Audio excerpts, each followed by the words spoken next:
I said Islam is concerned with more than yourself. Remember that? Islam by definition is concerned with more than yourself. If you say irka'u wasjudu wa'budu rabbakum, that's yourself. Make ruku', make sujood, be in a state of ibadah. But when he says waf'alul khair, do good, good helps who? Others. Now if you really want to be successful, then you have to help others. You have to do good for others. لَعَلَّكُمْ تُفْلِحُونَ, so you can be successful. But even if you do good for others, it's not for them, it's for who? Yourself.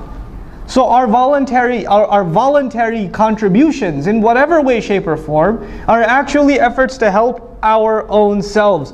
Don't ever should I dare look back at a masjid that I gave time to, a program, a convention I helped put together, a check I wrote to the school or whatever, and say I helped them. I only help myself. And the moment I say I help them, it doesn't count for me anymore. I cannot go to Allah and say, Ya Allah, where's the money I gave?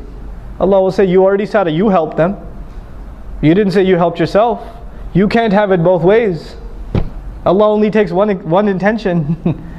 So if you're going to give, whether you give time, whether you give money, whether you give effort, whether you give suggestions, if you're going to give, you better only expect returns from Allah. You expect anything from anyone else, Allah doesn't like to share intentions.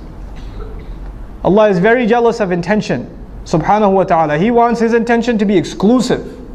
You try to put anybody else, yourself, some other agenda in that intention, is gone. It doesn't count for anything.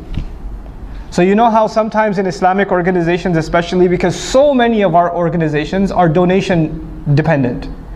Masajid are donation dependent, schools are donation dependent, right? Da'wah organizations are donation dependent, publishers are donation dependent. People write a big check, somebody writes a $20,000, $30,000 check or something. And then all of a sudden shaitan comes to them first of all and says, Mabruk. And then he says, hey, by the way, why don't you give them a suggestion about the color of the carpet? I mean, after all, you wrote a big check. You should at least have some weight in your opinion. And so you go and you give a suggestion. You didn't give a suggestion before you wrote the check, but all of a sudden, now your opinion just got $30,000 heavier. So you want to give an opinion. And you're expecting that your opinion will be taken a lot more seriously. Now why? Because you gave some money. Then your intention for giving the money was not Allah anymore, it was just to get your opinion to weigh a little more. That's all you will get out of that sadaqah. That's all you'll get. Is it worth it? Think about that. Just think about that. Before you ruin the sadaqat you give, in any cause. Wallahi, in any cause.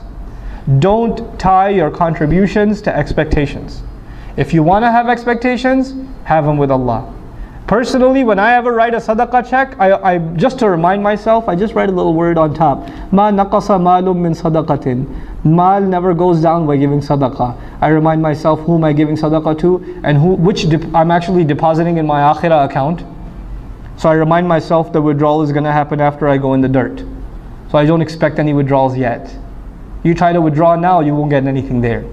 I want to make sure I get that across to all of you, inshallah ta'ala.